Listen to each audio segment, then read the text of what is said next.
Part 1. You will hear a conversation about applying to a school. First, you have some time to look at questions 1 to 5.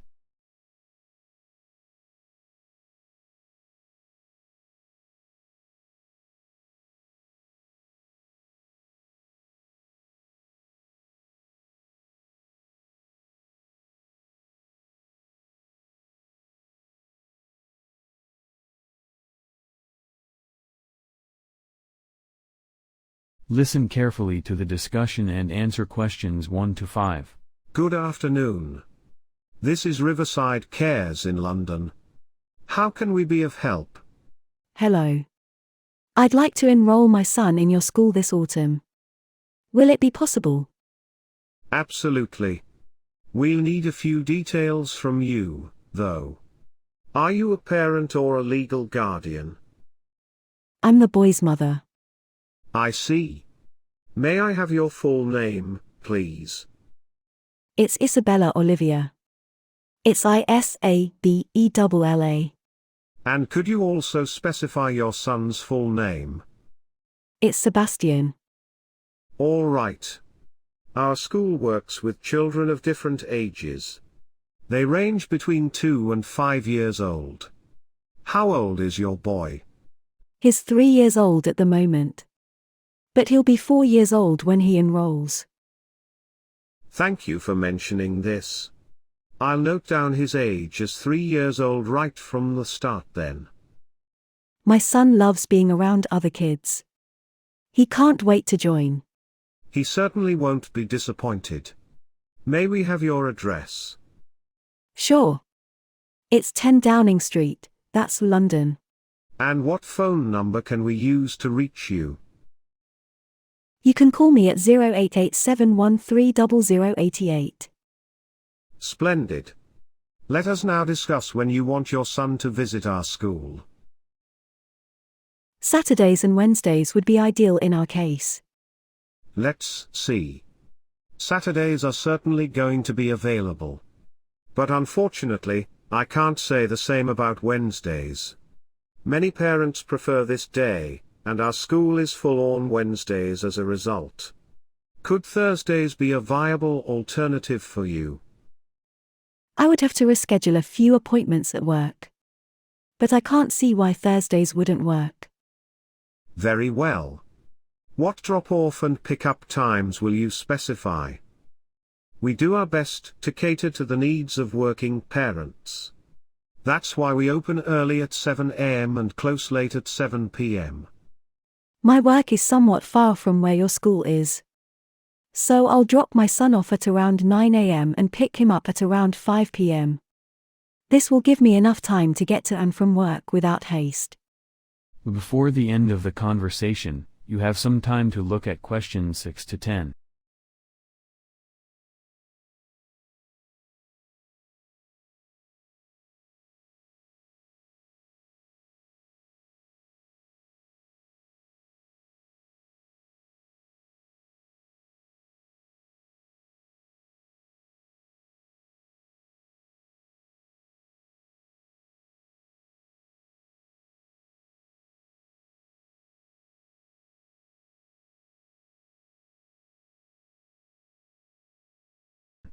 Listen carefully to the discussion and answer questions 6 to 10. There's also the question of meals to discuss. Our school provides 3 meals: breakfast, lunch, and dinner. Eventually, though, every child eats only those meals that their parents specify. Which ones would you like us to serve to your son? He'll certainly need breakfast and lunch. As for dinner, I don't think it will be required. I always make sure my son eats a solid dinner at home. I see your point. We also require all parents to be completely transparent about their children's health. Does your boy have any conditions that we must be aware of? My son is susceptible to gluten and lactose. So I'll appreciate it if the foods containing them aren't present in his meals. We understand. Many of our kids are struggling with the same issue, and we have a special menu for them. This is nice of you. I've heard that many other schools simply don't care. Sadly, you're right. Speaking of caring, we'll also need you to mention who will be the emergency contact for your child. What do you mean by that? We require this information when we need to reach a child's parent or legal guardian urgently, but we can't. In cases like this, we call the emergency contact, usually a friend or a family member recorded in advance. Please, note down my husband's contact details. His name is Alexander Benjamin, that's Alexander. And her phone number is 0882018766. Got it. Am I correct in assuming that she lives in London? Precisely. We live nearby, and we work for the same travel agency. Now he is in Birmingham. Perfect. Perhaps there's something you'd like me to clarify. Yes, actually. How much will I have to pay for every term? Given the number of days and hours that you've defined, we'll charge you £500. All right. Will I have to pay the entire sum of money up front? Not at all. You can opt for either monthly payments, or pay the whole sum at the end of each term. Our school gives a 10% discount to parents who choose to pay monthly. Paying every term won't be a convenient option for me. So I'll go with monthly payments. This will undoubtedly be convenient for us too. Do you have any other questions at this point? Not that I can think of. I appreciate your help.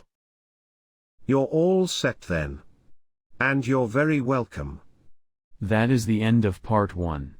You will have half a minute to check your answers.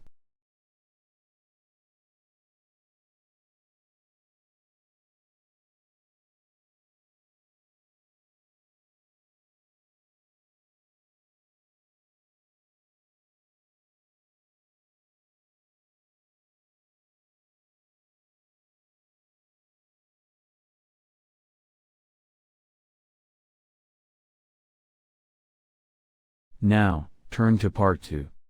Part 2. You will hear a conversation among a tutor and two students about the uses of fossil fuels as a presentation on an academic topic. First, you have some time to look at questions 11 to 14.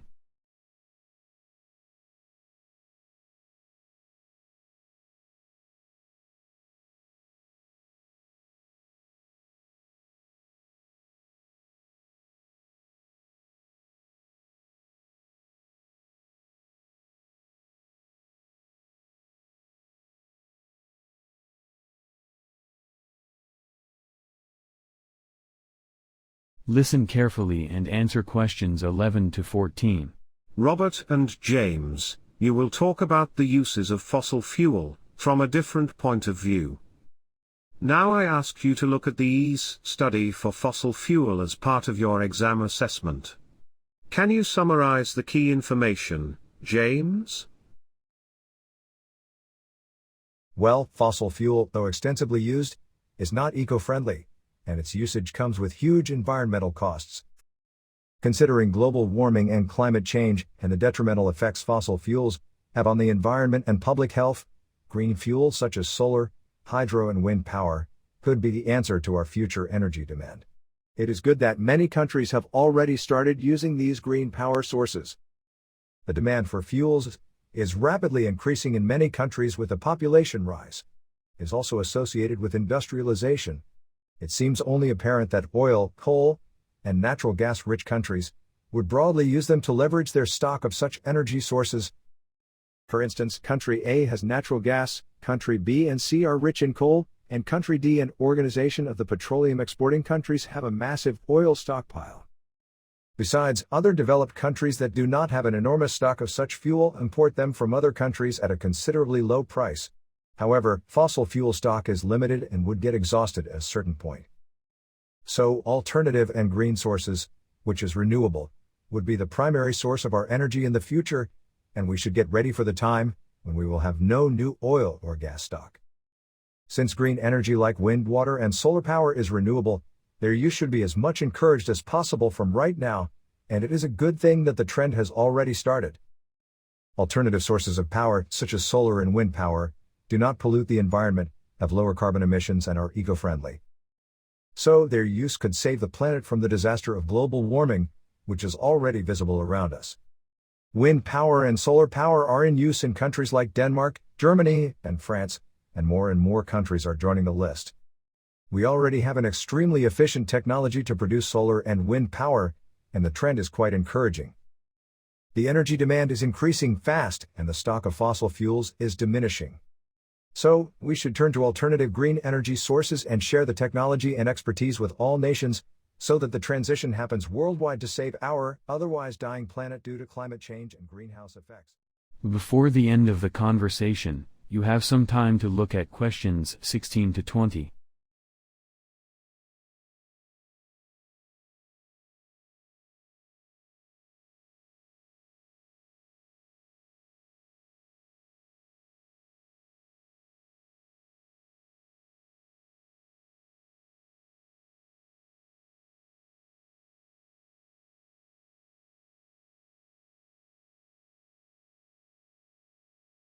Listen carefully and answer questions 16 to 20.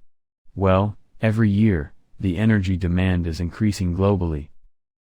So, the strains on the current and already limited resources are high, and most of these energy resources, like fossil fuel, harm our environment one way or another. So, I wholeheartedly believe that using alternative energy sources is a positive trend and their use should be encouraged further. To solve the global energy demand and environmental problems, we need answers to questions like, how better to use the existing limited fossil fuel resources, and encourage alternative energy sources. For all these countries, alternative energy, also known as green energy, should be encouraged and utilized to reduce the dependence on fossil fuels, and keep the global environment balanced and healthy. The trend of producing green energy is thus a timely initiative to save our planet from climate change and global warming. To turn the situation in our favor, we have to introduce clean energy supplies that would not harm the environment and are feasible for most countries to produce. Wind power and solar power seem to be the perfect alternatives for that. Advanced technology is needed to make highly efficient solar panels store energy from the sun or produce wind power. Both kinds of power can reduce a country's dependence on fossil fuels, so their use is undoubtedly a very positive trend. In conclusion, solar and wind power to produce energy does not pollute the environment and help keep the ecosystem stable. So they should be treated positively, and their mass use encouraged. But you know, the use of renewable energy is very challenging. The most significant and well-known obstacle to renewable energy adoption right now is cost. Particularly the costs associated with building and installing facilities like solar or wind farms. As with most renewable sources of energy, solar and wind are pretty cheap to operate, with their fuel being free and maintenance being minimal. Hence, the majority of the cost for renewables is in their installation. A great deal of new transmission infrastructure is required to leverage renewable sources sufficiently. Over the 20th century, power transmission infrastructure was built with large fossil fuel plants and nuclear plants in mind. This raises issues for renewable energy sources not located near existing infrastructure. Some areas with little or no infrastructure, such as offshore wind farms, are some of the best hopes for renewable energy sources. In recent years, governments and private companies around the globe have ramped up the production of solar panels. However, the significant uptick in panel production created an oversupply situation even with a growing industry. But in actual demand in this case is not fulfilled. In conclusion, even though we have harmed Mother Nature to a great extent by indiscriminately using fossil fuels, some countries have already shown us a better way to produce and use power. It is expected that more countries will invest in alternative energy sources, to make the planet green again and make energy affordable for all. That is the end of part 2. You will have half a minute to check your answers. Now, turn to part 3. Part 3. You will hear about the percentage of students proficient in second language with the merit and demerit of learning the second language. First, you have some time to look at questions 21 to 25.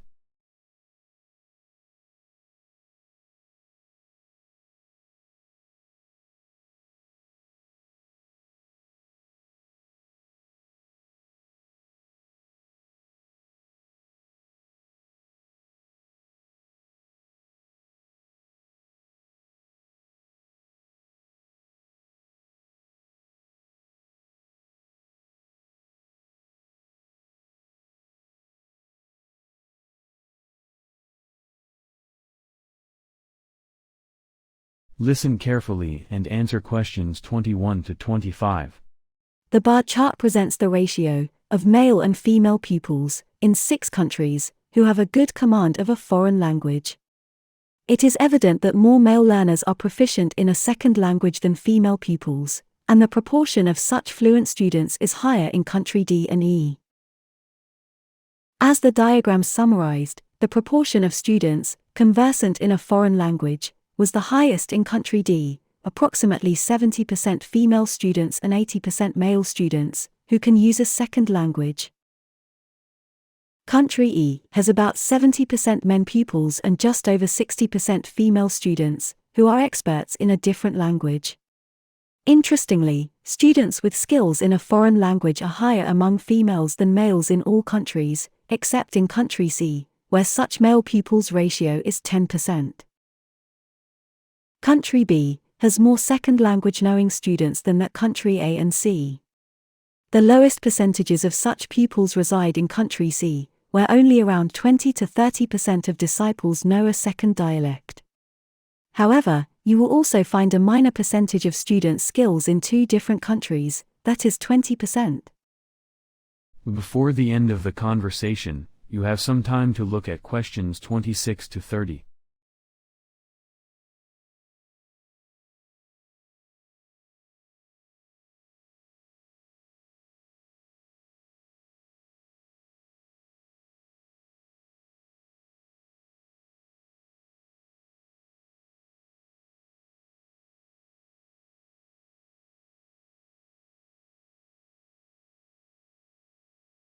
Listen carefully and answer questions 26 to 30. The advantages of learning a foreign language. The average child, what they care most about, and it won't be cultural issues, same-gender marriages, or the status of religion or immigration. It will be about making friends, having fun, and being challenged at school. Multilingual education offers a chance to celebrate the diversity found in human cultures. It is a chance to learn from differences instead of being scared of them. Being fluent in 2 languages, instead of 1, provides numerous professional opportunities to the modern worker. Learning the second language, while still in school, sets up a child to take advantage of those opportunities when they are ready to pursue a vocational path. Wisdom develops from personal experiences. A multilingual education provides students with more of those personal experiences over time. Being fluent in another language can also create overseas studying opportunities, first-hand exposure to new cultures, and a brighter overall future. With greater wisdom, improved decisions can be made, which can create the foundation of a better life. However, learning a foreign language has some disadvantages, too. Some school districts stop their multilingual education in high school. Some school districts don't offer a multilingual education as an option. Because of this variation, some students may lose some of their second language ability simply because they aren't using it every day. There are difficult concepts being taught at the same time. Many districts that offer multilingual education teach one language for half the day and the other language for the remainder of the day. If a student is struggling with division and is also struggling with second language grammatical concepts, it could be a negative impact on their education. If a multilingual education program is broken into a standard 50-50 split during the school day, students who do struggle with the new language may find themselves focused on the second language only. That is the end of part 3. You will have half a minute to check your answers. Now, turn to Part 4. Part 4. You will hear a lecture about chronometer. First, you will have some time to look at questions 31 to 40.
Listen carefully and answer questions 31 to 40.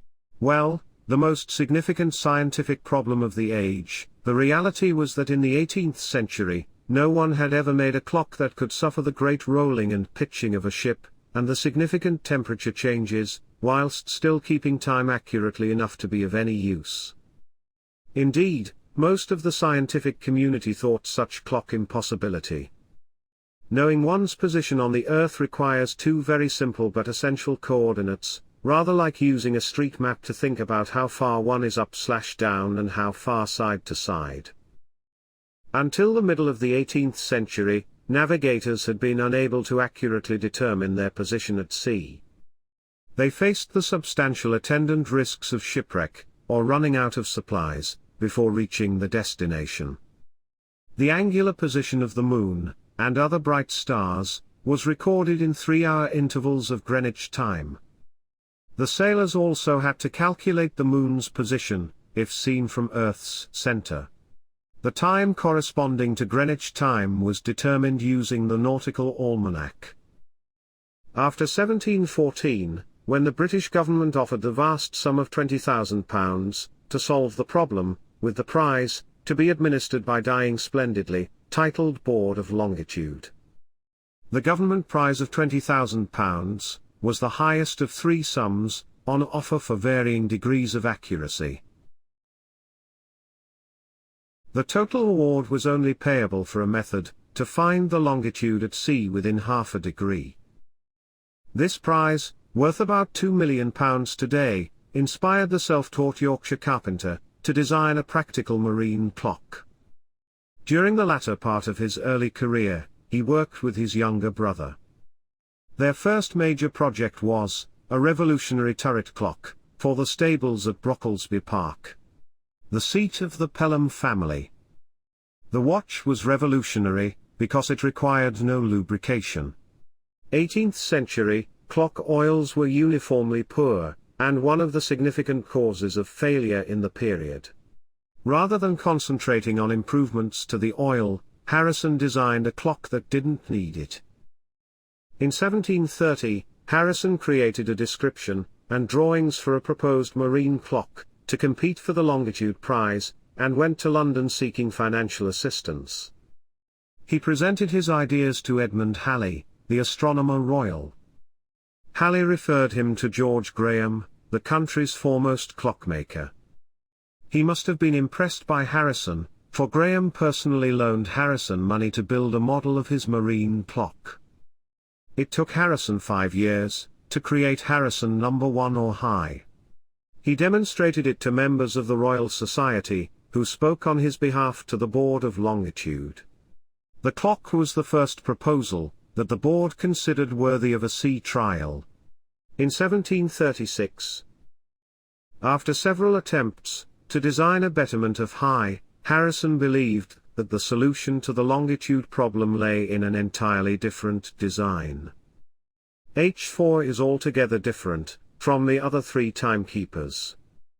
It looks like a giant pocket watch. Harrison's son William set sail for the West Indies, with H4, aboard the ship Deptford on the 18th of November 1761. It was a remarkable achievement, but it would be some time before the Board of Longitude was sufficiently satisfied to award Harrison the prize. John Hadley, an English mathematician, developed sextant, a competitor of Harrison at that time for the Luring prize. A sextant is an instrument used for measuring angles, for example, between the sun and the horizon, so that the position of a ship or airplane can be calculated. Making this measurement is known as sighting the object, shooting the thing, or taking a sight, and it is an essential part of spiritual navigation. The angle, and the time when it was measured, can be used to calculate a position line, on a nautical or aeronautical chart. A sextant can also be used to measure the lunar distance, between the Moon and another celestial object, star, planet, to determine Greenwich time, which is essential because it can then be used to determine the longitude. The majority within this next generation of chronometer pioneers was English, but the story is by no means wholly that of English achievement. One French name stands out as a significant presence in the early history of the clock. Another excellent reputation in the story is the Lancastrian. Ramshaw created the final form of chronometer escapement, the spring detent escapement, and finalized the format and the production system for the marine chronometer, making it an article of commerce and a practical means of safer navigation at sea over the next century and a half. That is the end of part 4. You will have half a minute to check your answers. In your real test will get another 10 minutes to transfer your answer to your answer sheet.